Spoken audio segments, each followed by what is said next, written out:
नमस्कार जय जगन्नाथ महाप्रभुଙ୍କ इच्छाରୁ ସମସ୍ତେ ଭଲ ଅଛ ନା ପିଲାମାନେ ଭଲ ଅଛି ରେ ହଁ ଆଉ ଆମେ या ପୂର୍ବ କ୍ଲାସ୍ରେ ଏଇ ଯେଉଁ ଭାରତୀୟ ଶାସକମାନଙ୍କ ସହିତ ସାମ୍ରାଜ୍ୟ ବିସ୍ତାର କେମିତି ହେଲା କେମିତି ଇଂରେଜମାନେ ସଂଘର୍ଷ କଲେ ସେସବୁ ବିଷୟରେ ଡିଟେଲ୍ସରେ ଆଲୋଚନା କରିଛେ।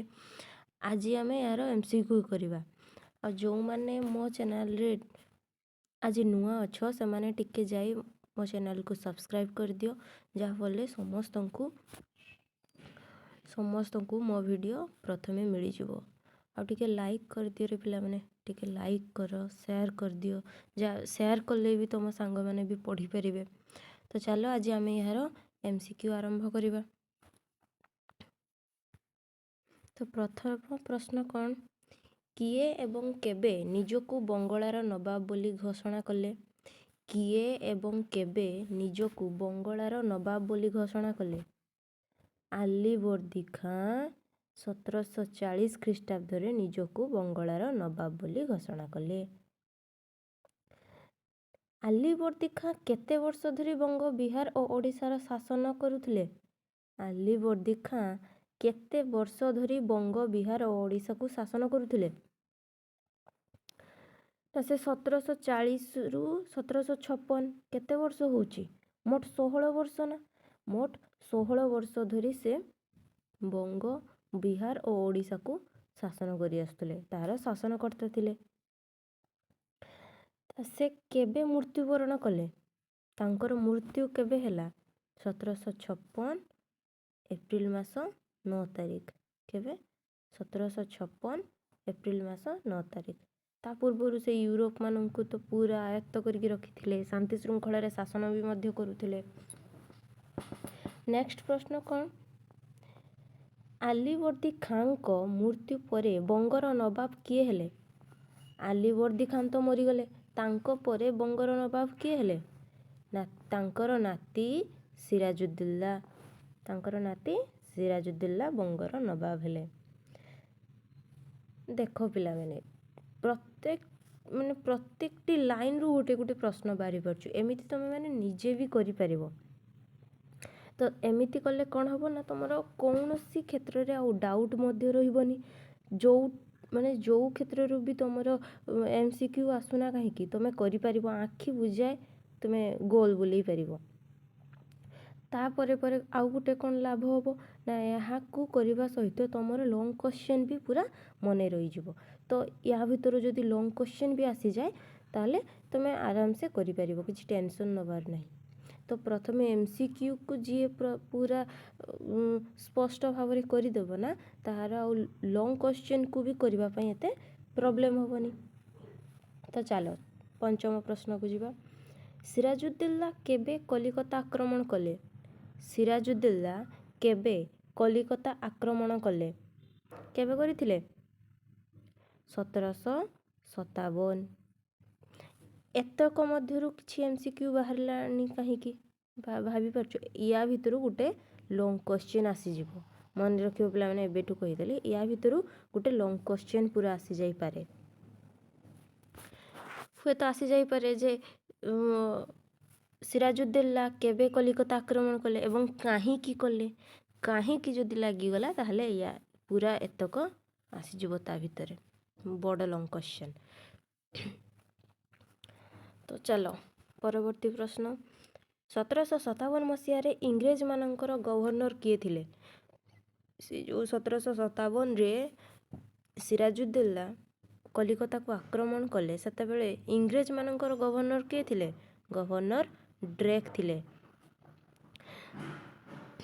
ଗଭର୍ଣ୍ଣର ଡ୍ରେକ୍ ଇଂଲଣ୍ଡକୁ ଫେରିଯିବା ପରେ ଇଂରେଜମାନଙ୍କର ପୁଣି ଗଭର୍ଣ୍ଣର କିଏ ହେଲେ?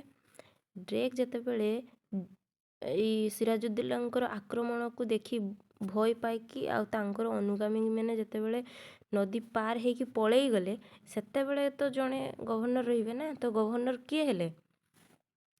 ମନେ ପକାଅ ପିଲାମାନେ, ଆର କ୍ଲାସ୍ରେ ପଢ଼ା ହେଇଛି। କିଏ?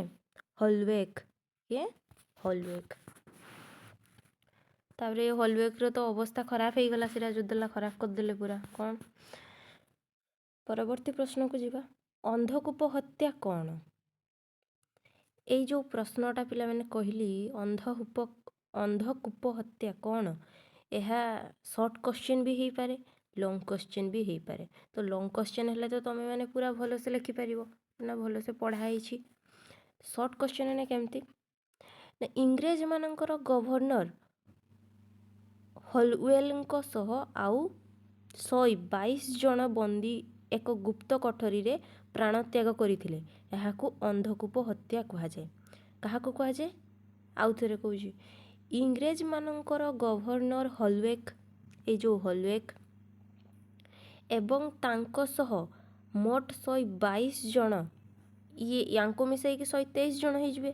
ତ ତାଙ୍କ ସହ 122 ଜଣ ବନ୍ଦୀ ଏକ ଗୁପ୍ତ କୋଠରୀରେ ପ୍ରାଣତ୍ୟାଗ କରିଥିଲେ। ଏହାକୁ ଅନ୍ଧକୂପ ହତ୍ୟା କୁହାଯାଏ। ଗୋଟେ ଅନ୍ଧକାର କୋଠରୀ ମଧ୍ୟରେ ଏଇ ସିରାଜୁଦ୍ଦୌଲା ନେଇକି ହଲୱେକ୍ ଆଉ ମୋଟ କେତେ 142 ଜଣ ଲୋକଙ୍କୁ ନେଇ ରଖିଦେଇଥିଲେ। ତ ତା ମଧ୍ୟରୁ ହଲୱେକ୍ ଆଉ 122 ଜଣ ଲୋକଙ୍କର ମୃତ୍ୟୁ ହୋଇଥିଲା, ମାନେ ବନ୍ଦୀଙ୍କର ମୃତ୍ୟୁ ହୋଇଥିଲା। ସେ ବନ୍ଦୀ କିଏ ଥିଲେ? ଇଂରେଜମାନେ ହିଁ ଥିଲେ। ତ ତାପରେ ସେ ଯେଉଁ ମୃତ୍ୟୁବରଣ କଲେ ସମସ୍ତେ, ସେ ତାହାକୁ କ'ଣ କୁହାଯାଏ ନା, ଅନ୍ଧକୂପ ହତ୍ୟା। ନେକ୍ସଟ ପ୍ରଶ୍ନକୁ ଯିବା। ନେକ୍ସଟ ପ୍ରଶ୍ନ କ'ଣ ଦେଖିବା। ଏହି ଅନ୍ଧକାର ମାନେ ସେ ଅନ୍ଧକୂପ କୋଠରୀର ପରିମାପ କେତେ ଥିଲା? ସେଇ ଅନ୍ଧକୂପ ନାମକ ଯେଉଁ କୋଠରୀ ଥିଲା, ତାହାର ପରିମାପ କେତେ ଥିଲା? କେତେ ଥିଲା ରେ ପିଲାମାନେ? 18 ଫୁଟ ଲମ୍ବ ଆଉ 14 ଫୁଟ 10 ଇଞ୍ଚ ତାର ପ୍ରସ୍ଥ। 18 ଫୁଟ ଲମ୍ବ, 14 ଫୁଟ 10 ଇଞ୍ଚ ତାର ପ୍ରସ୍ଥ ବିଶିଷ୍ଟ ଗୋଟେ କୋଠରୀ, ଯେଉଁଥିରେ ନା ଝରକା ଥିଲା, ନା ଗୋଟିଏ ମାତ୍ର ପ୍ରବେଶ ପଥ ଥିଲା, ଯେଉଁପଟେ ଖାଲି ପୁରା ଯାଉଥିଲା, ଲୋକମାନଙ୍କୁ ଖାଲି ତା ଭିତରକୁ ପ୍ରବେଶ ଦିଆଯାଉଥିଲା, ଆଉ ପୁରା କଭର ରୁମ୍ଟା। ପରବର୍ତ୍ତୀ ପ୍ରଶ୍ନ କ'ଣ ନା, ଏହି କୋଠରୀଟି କେଉଁ ସ୍ଥାନରେ ଥିଲା? ଏହି କୋଠରୀଟି କେଉଁ ସ୍ଥାନରେ ଥିଲା? ଫୋର୍ଟ ୱିଲିୟମ ଦୁର୍ଗ। କେଉଁଠି ଥିଲା ସେ? ଫୋର୍ଟ ୱିଲିୟମ ଦୁର୍ଗ। ପୂର୍ବ କ୍ଲାସରେ ପଢ଼ା ହେଇଛି ପିଲାମାନେ, ଫୋର୍ଟ ୱିଲିୟମ ଦୁର୍ଗ କେଉଁଠି ରହିଛି? ଫୋର୍ଟ ୱିଲିୟମ ଦୁର୍ଗ କେଉଁଠାରେ ରହିଛି? ଆଉ ଏହା କେବେ ହେଇଥିଲା? ଫୋର୍ଟ ୱିଲିୟମ ଦୁର୍ଗ ବଙ୍ଗର ହୁଗୁଳି ନଦୀ କୂଳରେ ରହିଛି। ବଙ୍ଗର ହୁଗୁଳି ନଦୀ କୂଳରେ। ଆଉ ଏହାକୁ କିଏ କରିଥିଲେ? ଇଂରେଜମାନେ ନା। ଇଂରେଜମାନେ ଏହାକୁ ଆରମ୍ଭ କରିଥିଲେ, ତାଙ୍କର ନିଜର ଦୁର୍ଗ ଏଟା। କେବେ ହେଇଥିଲା? 1690 ଖ୍ରୀଷ୍ଟାବ୍ଦରେ ବଙ୍ଗର ହୁଗୁଳି ନଦୀ କୂଳରେ ଫୋର୍ଟ ୱିଲିୟମ ଦୁର୍ଗ ତିଆରି କରାଯାଇଥିଲା। ଇଂରେଜମାନେ ହିଁ କରିଥିଲେ, ଆଉ ସେଇ ଇଂରେଜମାନଙ୍କୁ ନେଇ ହିଁ ସିରାଜୁଦ୍ଦୌଲା ତା ଭିତରେ ରଖି ମାରିଦେଲେ। ତାହେଲେ ଭାବ କେତେ ଖତରନାକ। ଛାଡ଼, ପରବର୍ତ୍ତୀ ପ୍ରଶ୍ନ, ଅନ୍ଧକୂପ ହତ୍ୟା କେବେ ହେଇଥିଲା? ଅନ୍ଧକୂପ ହତ୍ୟା କେବେ ହେଇଥିଲା? 25 ଜୁନ 1756। ବହୁତ ଇମ୍ପୋର୍ଟାଣ୍ଟ, ଆକୁ ମନେ ରଖିବ ପିଲାମାନେ। 1756 ଜୁନ 25 ତାରିଖ। ଏହି ମର୍ମାହତ ହତ୍ୟା ପାଇଁ ଇଂରେଜମାନେ କାହାଙ୍କୁ ଦାୟୀ କରୁଥିଲେ? ଏଇ ଯେଉଁ ହତ୍ୟା ହେଲା, ଅନ୍ଧକୂପ ହତ୍ୟା, ୟା ପାଇଁ ଦାୟୀ କିଏ ଥିଲେ? ଇଂରେଜମାନେ କାହାକୁ କହୁଥିଲେ ଯେ ସେଇ ଦାୟୀ? ସିରାଜୁଦ୍ଦୌଲା। କାହିଁକି ନା ସିରାଜୁଦ୍ଦୌଲା ନେଇକି ତ ରଖିଥିଲେ। ସିରାଜଙ୍କ କଲିକତା ଅଧିକାର ପରେ କିଏ କଲିକତା ଆସିଲେ? ସିରାଜ ଯେତେବେଳେ କଲିକତାକୁ ଆକ୍ରମଣ କରି ଅଧିକାର କରିନେଲେ, ସେତେବେଳେ କଲିକତାକୁ କିଏ ଆସିଲେ? କ୍ଲାଇଭ ଏବଂ ଇଂରେଜ ସେନାପତି ୱାଟସନ୍। କ୍ଲାଇଭ ଆଉ ଇଂରେଜ ସେନାପତି ୱାଟସନ୍, ସେମାନେ ମାନ୍ଦ୍ରାଜରୁ କଲିକତାକୁ ଆସିଲେ। କଲିକତାରେ ପହଞ୍ଚି କ୍ଲାଇଭ ପ୍ରଥମେ କାହାକୁ ଅଧିକାର କଲେ? କଲିକତାରେ ଯେତେବେଳେ କ୍ଲାଇଭ ଆସି ପହଞ୍ଚିଗଲେ, ସେ ପ୍ରଥମେ କାହାକୁ ଅଧିକାର କରିନେଲେ? ପ୍ରଥମେ ଚନ୍ଦନନଗରକୁ ଅଧିକାର କରିଦେଲେ। ତାଙ୍କର ତ ସବୁବେଳେ ଆକ୍ରମଣାତ୍ମକ ନୀତି ନା, ଖାଲି କହୁଥିବେ ହଁ ନେବି, ଖାଲି ହଁ ଆକ୍ରମଣ କରିବି, ସେଇଭଳିଆ ସେ। ତ ସିରାଜଙ୍କ ସେନାପତି କିଏ ଥିଲେ? ସିରାଜଙ୍କ ସେନାପତି କିଏ ଥିଲେ?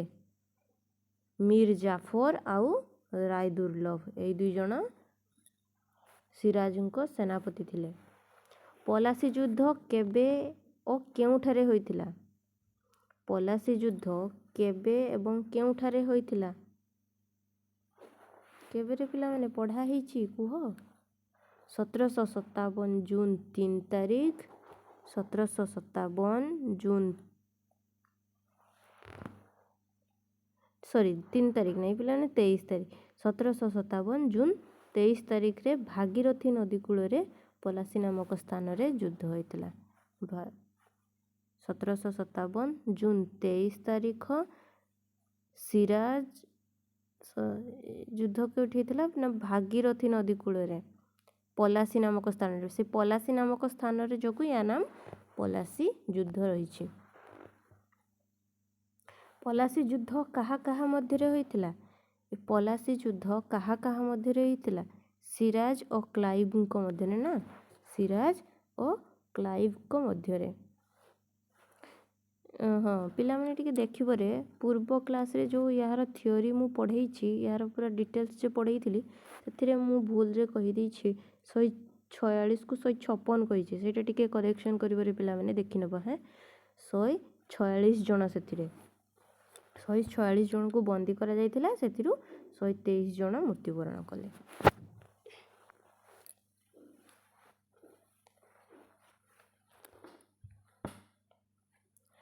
ତ ପରବର୍ତ୍ତୀ ପ୍ରଶ୍ନ କ'ଣ? ପଲାସି ଯୁଦ୍ଧ କାହିଁକି ହୋଇଥିଲା? ପଲାସି ଯୁଦ୍ଧ କାହିଁକି ହେଇଥିଲା? କାହିଁକି ପିଲାମାନେ?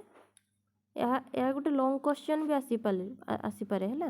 ପଲାସି ଯୁଦ୍ଧ କ'ଣ, କାହିଁକି ହେଇଥିଲା, କାହା କାହା ମଧ୍ୟରେ ହେଇଥିଲା, ଏସବୁ ଗୋଟେ ଲଙ୍ଗ କ୍ୱେଶ୍ଚନ୍ ବି ଆସିଯାଇପାରେ। ଇଂରେଜ ଓ ସିରାଜଙ୍କ ମଧ୍ୟରେ ହୋଇଥିବା ସନ୍ଧିକୁ ସିରାଜ ଅବମାନନା କରିବା ଅଭିଯୋଗରେ କ'ଣ ପାଇଁ ନା ଇଂରେଜ ଓ ସିରାଜଙ୍କ ମଧ୍ୟରେ ଯେଉଁ ସନ୍ଧି ହୋଇଥିଲା ତାହାକୁ ସିରାଜ ଅବମାନନା କରିଛନ୍ତି ବୋଲି ଅଭିଯୋଗ କଲେ କିଏ? କ୍ଲାଇଭ। ଅଭିଯୋଗ କରିକି ତାଙ୍କ ବିରୁଦ୍ଧରେ ସୈନ୍ୟ ଚାଳନା କରିଦେଲେ। ତାଙ୍କ ଆକ୍ରମଣ, ସୈନ୍ୟମାନଙ୍କୁ କହିଲେ ଆକ୍ରମଣ। ତ ଆକ୍ରମଣ ହେଲା ଆଉ। ହଁ, ଆଉ ଗୋଟେ ପ୍ରଶ୍ନ, ସେତେବେଳେ ପିଲାମାନେ ତାଙ୍କର ଯେଉଁ ମନ୍ତ୍ରୀ ଥିଲେ କିଏ? ସେନାପତି ତାଙ୍କର ଯେ ଥିଲେ ମୀର ଜାଫର ଆଉ ରାୟଦୁର୍ଲଭ, ଏମାନେ ବେଇମାନି କରିଥିଲେ ନା। ଏମାନେ କ'ଣ କରୁଥିଲେ ନା ଷଡ଼ଯନ୍ତ୍ର କରିଥିଲେ ଯେ କ୍ଲାଇଭ ସିରାଜଙ୍କୁ ସିଂହାସନରେ ହଟେଇ ଦେବେ। ଆଉ ସେ ଷଡ଼ଯନ୍ତ୍ରରେ ସାମିଲ କିଏ ଥିଲେ? କ୍ଲାଇଭ ଥିଲେ। ଷଡ଼ଯନ୍ତ୍ରରେ କ୍ଲାଇଭ ମଧ୍ୟ ସାମିଲ ହୋଇଥିଲେ। ଏହି ଯୁଦ୍ଧରେ କେଉଁ ଦୁଇ ଜଣ ସିରାଜଙ୍କ ସହ ବିଶ୍ୱାସଘାତକତା କରିଥିଲେ? ଦେଖ ମୁଁ ଏବେ କହୁଥିଲି, ଏବେ ସେ ପ୍ରଶ୍ନ ଆସିଲା। ଏହି ଯୁଦ୍ଧରେ କେଉଁ ଦୁଇ ଜଣ ସିରାଜଙ୍କ ସହ ବିଶ୍ୱାସଘାତକତା କରିଥିଲେ? କେଉଁ ଦୁଇ ଜଣ? ସିରାଜଙ୍କର ସେନାପତି କିଏ କିଏ ଥିଲେ? ମୀର ଜାଫର ଆଉ ରାୟଦୁର୍ଲଭ, ଏମାନେ ବିଶ୍ୱାସଘାତକତା କରିଥିଲେ।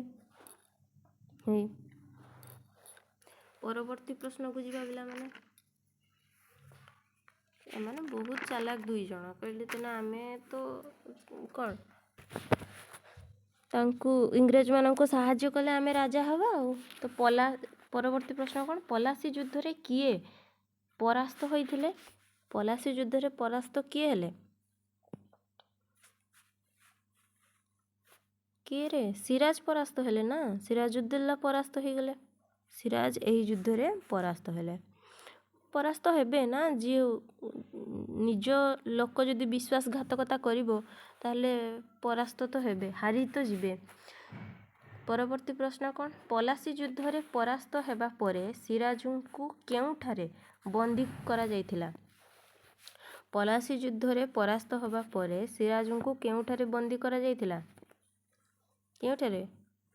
ସେଇ କଲିକତାର ମୁର୍ଶିଦାବାଦ ଠାରେ ତାଙ୍କୁ ବନ୍ଦୀ କରାଯାଇଥିଲା। ପରବର୍ତ୍ତୀ ପ୍ରଶ୍ନ କ'ଣ? ବନ୍ଦୀଶାଳରେ ସିରାଜଙ୍କୁ କିଏ ହତ୍ୟା କରିଥିଲେ? ବନ୍ଦୀଶାଳରେ ସିରାଜଙ୍କୁ କିଏ ହତ୍ୟା କରିଥିଲେ? ବାପ ତ ହେଉଛୁ ପାପୀ, ତାର ପୁତ୍ର ହେଲା ମହାପାପୀ। ମୀର ଜାଫରଙ୍କ ପୁତ୍ର ମିରନ ବନ୍ଦୀଶାଳରେ ସିରାଜଙ୍କୁ ହତ୍ୟା କରିଥିଲେ। କିଏ? ନା ଏଇ ମୀର ଜାଫରର ପୁଅ ସୁଗୁଣ ପୁତ୍ର ନାଇଁ ସୁପୁତ୍ର ପୁତ୍ର ତ ନୁହେଁ ସେ ସୁପୁତ୍ର ମିରନ ବନ୍ଦିଶାଳରେ ପଶିକି ସିରାଜଙ୍କୁ ମାରିଦେଲେ। ପରବର୍ତ୍ତୀ ପ୍ରଶ୍ନ କ'ଣ?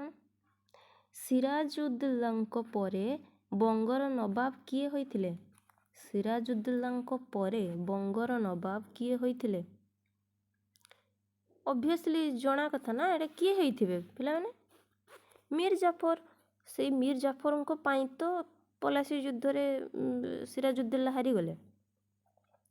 ମୀର ଜାଫର ତାପରେ ନବାବ ହେଲେ, ବଙ୍ଗର ନବାବ ହେଲେ। ତାଙ୍କୁ ଇଂରେଜମାନେ କରିଦେଲେ। ଇଂରେଜମାନେ ଯାହା କହିଛନ୍ତି ତାହା କରିଲେ। ଏମିତି ତ କରନ୍ତିନି, ଯାହା କୁହନ୍ତି ତାର ଉଲ୍ଟାଟା କରନ୍ତି। ତ ପରବର୍ତ୍ତୀ ପ୍ରଶ୍ନ କ'ଣ? ମୀର ଜାଫରଙ୍କର ଶାସନ ସମୟରେ ଇଂରେଜମାନେ କେତେ ଅଞ୍ଚଳକୁ ଜମିଦାରୀ ରୂପେ ହାସଲ କରିଥିଲେ? ମୀର ଜାଫରଙ୍କର ଶାସନ ସମୟରେ ଇଂରେଜମାନେ କେତେ ଅଞ୍ଚଳକୁ ନିଜର ଜମିଦାରୀ ଭାବେ ହାସଲ କରିଥିଲେ? କେତେ? 25 ପ୍ରଗାଣ। କେତେ ପିଲାମାନେ? 25 ପ୍ରଗାଣ ଅଞ୍ଚଳକୁ ନିଜର ଜମିଦାରୀ ରୂପେ ପାଇଲେ ସେମାନେ।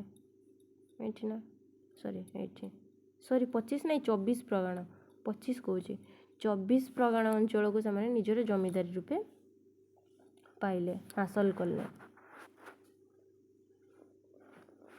ସେତେବେଳେ ଇଂରେଜମାନେ ଯାହା କହୁଥିଲେ ମୀର ଜାଫର ସେୟା କରୁଥିଲେ। କାହିଁକି ନା ମୀର ଜାଫର ଇଂରେଜମାନଙ୍କ ଦ୍ୱାରା ହିଁ ସେଠାକାର ନବାବ ହେଇଥିଲେ ନା, ସେଇଥିପାଇଁ। ମୀର ଜାଫରଙ୍କ ପରେ ବଙ୍ଗର ନବାବ କିଏ ହୋଇଥିଲେ? ତାପରେ ମୀର ଜାଫରଙ୍କ ପରେ ଏ ମହାଶୟଙ୍କ ପରେ ବଙ୍ଗର ନବାବ କିଏ ହେଲେ? ମୀର କାସିମ। କିଏ? ମୀର କାସିମ। କାହିଁ ଇଏ ତ ସବୁ ଦଉଥିଲେ, କାହିଁ ହେଲେଣି? ୟାଙ୍କୁ କାହିଁ ହଟେଇ ଦେଲେ ଇଂରେଜମାନେ? ନା କାରଣ ମୀର ଜାଫରଙ୍କ ପାଖରେ ଆଉ ଟଙ୍କା ପଇସା କିଛି ରହିଲାନି। ତାଙ୍କର ଆର୍ଥିକ ଅବସ୍ଥା ପୁରା ଶୋଚନୀୟ ହେଇଗଲା। ସେ ଆଉ କାହାକୁ ଟଙ୍କା ପଇସା ଦେଇପାରିଲେ ନାହିଁ। ନିଜର ସୈନ୍ୟମାନଙ୍କୁ ମଧ୍ୟ ଦରମା ଦେଇପାରିଲେନି। ଇଂରେଜମାନେ ତ ଛାଡ଼। ତ ଆଉ ସେତେବେଳେ କ୍ଲାଇଭ ପଳେଇଲେ। କ୍ଲାଇଭ ଇଂଲଣ୍ଡକୁ ପଳେଇଲେ। ସେତେବେଳେ ଇଂରେଜ କର୍ମଚାରୀମାନେ କ'ଣ କହିଲେ ନା, ତାଙ୍କ ମଧ୍ୟରେ ବିଶୃଙ୍ଖଳା ହେଲା। କହିଲେ ନା ଆମକୁ ଆହୁରି ଟଙ୍କା ଦରକାର, ଆହୁରି ଟଙ୍କା ଦରକାର। ସେଇ ଲୋଭରେ ସେମାନେ କ'ଣ କଲେ ନା ମୀର ଜାଫରଙ୍କୁ ସିଂହାସନରୁ ହଟେଇ ଦେଲେ। ତାପରେ ତାଙ୍କ ଜ୍ୱାଇଁ ମୀର କାସିମକୁ ବଙ୍ଗର ନବାବ କଲେ। ପରବର୍ତ୍ତୀ ପ୍ରଶ୍ନ କ'ଣ? ଇଂରେଜମାନଙ୍କ ଠାରୁ ଦୂରରେ ରହି ମୀର ଜାଫର ତାଙ୍କ ରାଜଧାନୀ କେଉଁଠାକୁ ଉଠାଇ ନେଇଥିଲେ? ଏ ଯେଉଁ ମୀର କାସିମ ଇଂରେଜମାନଙ୍କ ଠାରୁ ଦୂରରେ ରହି ମୀର କାସିମ ତାଙ୍କ ରାଜଧାନୀ କେଉଁଠାକୁ ଉଠାଇ ନେଇଥିଲେ? କେଉଁଠାକୁ? ମୁର୍ଶିଦାବାଦ ଠାରୁ ମୁଙ୍ଗେରକୁ ଉଠାଇ ନେଇଥିଲେ। ପରବର୍ତ୍ତୀ ପ୍ରଶ୍ନ, ଇଂରେଜମାନେ ମୀର କାସିମଙ୍କ ସହିତ କାହିଁକି ଯୁଦ୍ଧ କଲେ? ମୀର କାସିମଙ୍କ ସହିତ ଇଂରେଜମାନେ କାହିଁକି ଯୁଦ୍ଧ କଲେ? ନା ମୀର କାସିମ ଭାରତୀୟ ବାଣିଜ୍ୟ କର ଛାଡ଼ କରିଦେଲେ। ଭାରତୀୟମାନଙ୍କର ବାଣିଜ୍ୟ କରକୁ ସେ ଛାଡ଼ କରିଦେଲେ। ଆଉ ସେତେବେଳେ ଇଂରେଜମାନଙ୍କର ବାଣିଜ୍ୟ କାରବାର ବାଧାପ୍ରାପ୍ତ ହେଲା। ସେଥିପାଇଁ ଇଂରେଜମାନେ ମୀର କାସିମଙ୍କ ସହିତ ଯୁଦ୍ଧ ଆରମ୍ଭ କଲେ। ଆକ୍ଚୁଆଲି ସେତେବେଳେ କ'ଣ ହେଇଥିଲା ଯେ ଇଂରେଜମାନଙ୍କର କର ଛାଡ଼ ଇଂରେଜମାନଙ୍କର ବାଣିଜ୍ୟ କର ଛାଡ଼ ଥିଲା, କିନ୍ତୁ ଭାରତୀୟ ବଣିକମାନେ ବାଣିଜ୍ୟ କର ଦେଉଥିଲେ। ଆଉ ମୀର କାସିମ କହିଲେ ନା ସେମାନେ ଦେବେନି, ଏମାନେ କାହିଁ ଦେବେ, ଏମାନେ ବି ଦେବେ ନାହିଁ। ତ ସେତେବେଳେ ଇଂରେଜମାନଙ୍କର ଅସୁବିଧା ହେଲା। ଆଉ ସେମାନେ ମୀର କାସିମଙ୍କ ସହିତ ଯୁଦ୍ଧ କଲେ। ପରବର୍ତ୍ତୀ ପ୍ରଶ୍ନ, ମୀର କାସିମଙ୍କ ପରାସ୍ତ ହୋଇ କେଉଁଠାରେ ଆଶ୍ରିତ ହେଲେ? ମୀର କାସିମ ପରାସ୍ତ ହୋଇ କେଉଁଠାରେ ଆଶ୍ରିତ ହେଲେ? ଅଯୋଧ୍ୟାର ନବାବଙ୍କ ପାଖରେ ଆଶ୍ରିତ ହେଲେ ନା? ଅଯୋଧ୍ୟାର ନବାବଙ୍କ ଠାରେ। ପରବର୍ତ୍ତୀ ପ୍ରଶ୍ନ, ସେତେବେଳେ ଅଯୋଧ୍ୟାର ନବାବ କିଏ ଥିଲେ? ସେତେବେଳେ ଅଯୋଧ୍ୟାର ନବାବ କିଏ ଥିଲେ? ସୁଜାଉଦ୍ଦୌଲା। ଅଯୋଧ୍ୟାର ନବାବ କିଏ ଥିଲେ? ସୁଜାଉଦ୍ଦୌଲା। ପରବର୍ତ୍ତୀ ପ୍ରଶ୍ନ କ'ଣ? ମୀର କାସିମ ଓ ସୁଜାଉଦ୍ଦୌଲାଙ୍କୁ ଆଉ କେଉଁ ରାଜା ସାହାଯ୍ୟ କରିବା ପାଇଁ ପ୍ରତିଶ୍ରୁତି ଦେଲେ? ମୀର କାସିମ ଆଉ ସୁଜାଉଦ୍ଦୌଲାଙ୍କୁ ଆଉ କେଉଁ ରାଜା ସାହାଯ୍ୟ କରିବା ପାଇଁ ପ୍ରତିଶ୍ରୁତି ଦେଲେ? କେଉଁ ରାଜା? ମୋଗଲ ସମ୍ରାଟ ଶାହା ଆଲାମ ସେ ମୀର କାସିମ ଆଉ ସୁଜାଉଦ୍ଦୌଲାଙ୍କୁ ହେଲ୍ପ କରିବେ ବୋଲି କହିଲେ। ତାପରେ ପରବର୍ତ୍ତୀ ପ୍ରଶ୍ନ କ'ଣ? ମୋଗଲ ସମ୍ରାଟ ବକ୍ସାର ଯୁଦ୍ଧ କେବେ ହୋଇଥିଲା? ବକ୍ସାର ଯୁଦ୍ଧ କେବେ ହୋଇଥିଲା? କେବେ ହେଇଥିବ? ପଢ଼େଇଥିଲି ପିଲାମାନେ ଆର କ୍ଲାସ୍ରେ। ପରବର୍ତ୍ତୀ କ୍ଲାସ୍ କେବେ ହେଇଥିଲା ବକ୍ସାର ଯୁଦ୍ଧ? 1764ରେ ବକ୍ସାର ଯୁଦ୍ଧ ହୋଇଥିଲା। ଏହି ଯୁଦ୍ଧ କାହା କାହା ମଧ୍ୟରେ ହୋଇଥିଲା? ଏହି ଯୁଦ୍ଧ କାହା କାହା ମଧ୍ୟରେ ହୋଇଥିଲା? ଇଂରେଜମାନଙ୍କ ବିରୁଦ୍ଧରେ ବଙ୍ଗର ନବାବ ମୀର କାସିମ, ଅଯୋଧ୍ୟାର ନବାବ ସୁଜାଉଦ୍ଦୌଲା, ମୋଗଲ ସମ୍ରାଟ ଶାହା ଆଲାମ। ଏଇ ତିନି ଜଣ ଗୋଟେ ସାଇଡ଼ରେ ଥିଲା ଆଉ ସେମାନେ ମିଶି ଇଂରେଜଙ୍କ ସହ ଯୁଦ୍ଧ କରିଥିଲେ। ଏହି ଯୁଦ୍ଧରେ କେଉଁମାନେ ବିଜୟୀ ହେଲେ? ଏହି ଯୁଦ୍ଧରେ କେଉଁମାନେ ବିଜୟୀ ହେଲେ? ଇଂରେଜମାନେ। ଏହାକୁ ବକ୍ସର ଯୁଦ୍ଧ କାହିଁକି କୁହାଯାଏ ପିଲାମାନେ? ନା ଏଟା ବକ୍ସର ନାମକ ସ୍ଥାନରେ ଏହି ଯୁଦ୍ଧ ହୋଇଥିଲା, ସେଥିପାଇଁ ଏହାକୁ ବକ୍ସାର ଯୁଦ୍ଧ କୁହାଯାଏ। ପରବର୍ତ୍ତୀ ପ୍ରଶ୍ନ କ'ଣ? ଯୁଦ୍ଧରେ ପରାସ୍ତ ହୋଇ କେଉଁ ରାଜା ଇଂରେଜମାନଙ୍କଠାରେ ଆତ୍ମସମର୍ପଣ କଲେ? ଯୁଦ୍ଧରେ ପରାସ୍ତ ହୋଇ କେଉଁ ରାଜା ଇଂରେଜମାନଙ୍କଠାରେ ଆତ୍ମସମର୍ପଣ କଲେ? ଅଯୋଧ୍ୟାର ରାଜା ସୁଜାଉଦ୍ଦୌଲା। କିଏ? ଅଯୋଧ୍ୟାର ରାଜା ସୁଜାଉଦ୍ଦୌଲା ସେ ଇଂରେଜମାନଙ୍କଠାରେ ଆସି ଆତ୍ମସମର୍ପଣ କଲେ। କ୍ଲାଇଭ କେବେ ବଙ୍ଗର ଗଭର୍ଣ୍ଣର ଭାର ଗ୍ରହଣ କଲେ? କ୍ଲାଇଭ କେବେ ବଙ୍ଗର ଗଭର୍ଣ୍ଣର ଭାର ବହନ କଲେ? 1756 ଖ୍ରୀଷ୍ଟାବ୍ଦରେ। ପରବର୍ତ୍ତୀ ପ୍ରଶ୍ନ, ବକ୍ସାର ଯୁଦ୍ଧର କ୍ଷତିପୂରଣ ବାବଦକୁ ଇଂରେଜମାନଙ୍କୁ ନବାବ କେତେ ଟଙ୍କା ଦେଇଥିଲେ? ବକ୍ସାର ଯୁଦ୍ଧର କ୍ଷତିପୂରଣ ବାବଦକୁ ଇଂରେଜମାନଙ୍କୁ ନବାବ କେତେ ଟଙ୍କା ଦେଇଥିଲେ? 50 ଲକ୍ଷ ଟଙ୍କା। କେତେ? ମୋଟ 50 ଲକ୍ଷ ଟଙ୍କା।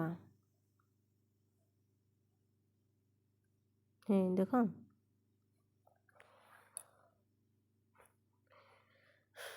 ଇଂରେଜମାନେ ତ ଦେଇନଥାନ୍ତେ, କାରଣ ବକ୍ସାର ଯୁଦ୍ଧ ଆରମ୍ଭ କିଏ କରିଥିଲେ? ଏଇ ତିନି ରାଜା ମିଶିକି ନା। ପରବର୍ତ୍ତୀ ପ୍ରଶ୍ନ ଆଉ ଶେଷ ପ୍ରଶ୍ନ, କ୍ଲାଇଭ ମୋଗଲ ସମ୍ରାଟ ଶାହା ଆଲାମଙ୍କ ଠାରୁ କ'ଣ ସବୁ ଲାଭ କଲେ? କ୍ଲାଇଭ ଯେଉଁ ଇଂରେଜମାନଙ୍କର ଗଭର୍ଣ୍ଣର, ସେ ମୋଗଲ ସମ୍ରାଟ କିଏ? ଶାହା ଆଲାମଙ୍କ ଠାରୁ କ'ଣ ସବୁ ଲାଭ କଲେ? ବଙ୍ଗ, ବିହାର ଆଉ ଓଡ଼ିଶାକୁ ତାଙ୍କର ଦେୱାନୀ ରୂପେ ଲାଭ କଲେ। ଆଉ ସେଠିକାର ଯେଉଁ ରାଜସ୍ୱ ଆଦାୟ ହେଉଥିଲା ସେସବୁ ମଧ୍ୟ କମ୍ପାନୀ ହାତକୁ ଚାଲିଗଲା। ତ ଏତେ ସବୁ କାହିଁକି ହେଇଥିଲା? ଏଇ ବକ୍ସାର ଯୁଦ୍ଧ ଫଳରେ ହେଇଥିଲା। ବକ୍ସାର ଯୁଦ୍ଧ ପାଇଁ ଇନ୍ଧନ କିଏ ଯୋଗାଇଥିଲା? ମାନେ ନିଆଁ ଲଗେଇଥିଲା କିଏ? ଇଂରେଜ। ଆଉ ସେ ନିଆଁରେ ପୋଡ଼ି ହେଲେ ସବୁ କେଉଁମାନେ? ତିନି ରାଜା। ମୀର କାସିମକୁ ତ ବନ୍ଦୀ କରିଦେଲେ, କେତେବେଳେ ମାରି ବି ଦେଇଥିବେ, ଏଠି ତ କିଛି କୁହାଯାଇନି। ହଉ ପିଲାମାନେ, ଏହାର ଆମେ MCQ ବି ସାରିଦେଲେ। ନେକ୍ସଟ କ୍ଲାସ୍ରେ ଆମେ ଏହାର କ'ଣ ଏହା ପରବର୍ତ୍ତୀ ଆମେ ପଢ଼ିବା କ'ଣ ଦ୍ୱୈତ ଶାସନ। ଏହାକୁ ମଧ୍ୟ ଆମେ ଡିଟେଲ୍ସରେ ପଢ଼ିବା, ତ ପରବର୍ତ୍ତୀ ଭିଡ଼ିଓରେ ଦେଖିନେବ। ତ ଯେଉଁମାନଙ୍କର ଏବେ ଯେ ଡାଉଟ୍ ରହିଲା ସେମାନେ ମୋତେ କମେଣ୍ଟ କର, ଆଉ ଭିଡ଼ିଓଟିକୁ ସେୟାର, ଟିକେ ଲାଇକ୍ ଟିକେ କରିଦିଅ ପିଲାମାନେ, ଟିକେ କରିଦିଅ, ଯାହାଫଳରେ ମୁଁ ବି ଟିକେ ଖୁସି ହେବି। ତ ରହୁଛି ପିଲାମାନେ, ଜୟ ଜଗନ୍ନାଥ।